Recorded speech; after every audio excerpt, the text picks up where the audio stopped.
যতৰ তাহানিৰ যতৰটো এতিয়া ঘৰৰ চুকৰ বালিৰ ওপৰত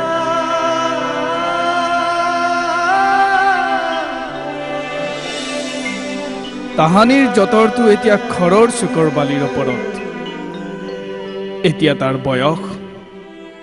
২১-১৫ বয়সৰ ভৰ সহি সহি এতিয়া সি লেহুকা শক্তিহীন ৰোগেৰে ভাৰাক্ৰান্ত তাক নিৰ্জীৱ বুলি ভুল নকৰিব যদিও বা তাৰ প্ৰত্যক্ষ প্ৰজননৰ ক্ষমতা নাই তথাপি সি সৃষ্টিৰ উৎস এটা জাতিৰ জীৱন ৰেখাৰ উৎস তাহানিৰ যতৰটো এতিয়া ঘৰৰ চুকৰ বালিৰ ওপৰত এই যতৰটোক আয়ে নিপুণ হাতেৰে সদায় প্ৰাণবন্ত কৰিছিল যদিও বা কেলছিয়ামৰ অভাৱত আইৰ হাতৰ আঙুলিবোৰ ক্ষীণ আছিল তথাপি সদায় তাক এগৰাকী ধাত্ৰীৰ দৰে পৰিচৰ্যা কৰিছিল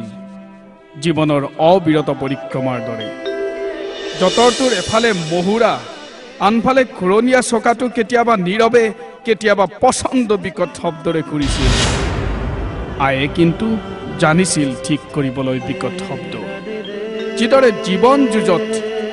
বাৰে বাৰে লাঞ্ছিত হৈ স্বমহিমাৰে জিলিকি উঠিছিল তাহানিৰ যতৰটো এতিয়া ঘৰৰ চুকৰ বালিৰ ওপৰত যদিও বা সেই সময়ৰ যতৰৰ শব্দ আৰু কুহিপাঠৰ শব্দ অভিন্ন নাছিল এতিয়া সেই স্মৃতি জড়িত যতৰটো ক্ৰমান্বয়ে এলাগী হ'ব ধৰিছে যতৰটোৰ লগতে আমাৰ পূৰ্বপুৰুষৰ পুৰণিকলীয়া বৃত্তিটো ইতিহাস সৰ্বজন বিদিত ইয়াৰ প্ৰতিগৰাকী আইমাতৃয়ে নহয় পুৰুষসকলে এই বৃত্তিত নিপুণ সেয়েহে যতৰটোৰ হেৰুৱা স্বাভিমান পুনৰ ঘূৰাই আনি প্ৰাণবন্ত কৰিব লাগিব যিমানেই আভিজাত্যৰ মুকুট শিৰোধাৰ্য নকৰক কিয় পৰম্পৰাৰে জীয়াই ৰখা সংস্কৃতি অবিহনে যে সকলোবোৰ মিছা এই সোঁৱৰাবলৈ যতৰটো বালিৰ ওপৰত ৰৈ শব্দবিহীনভাৱে চিঞৰি আছে তাহানিৰ যতৰটো এতিয়া ঘৰৰ চুকৰ বালিৰ ওপৰত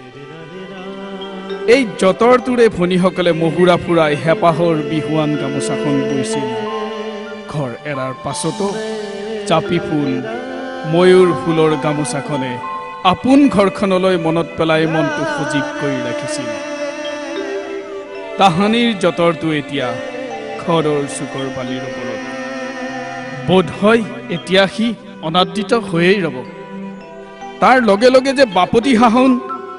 গামোচাখনো অনাদৃত হৈ ৰব নে বাহিৰৰ গামোচাই চাহিদা পুৰাব তাহানিৰ যতৰটো এতিয়া ঘৰৰ চুকৰ বালিৰ ওপৰত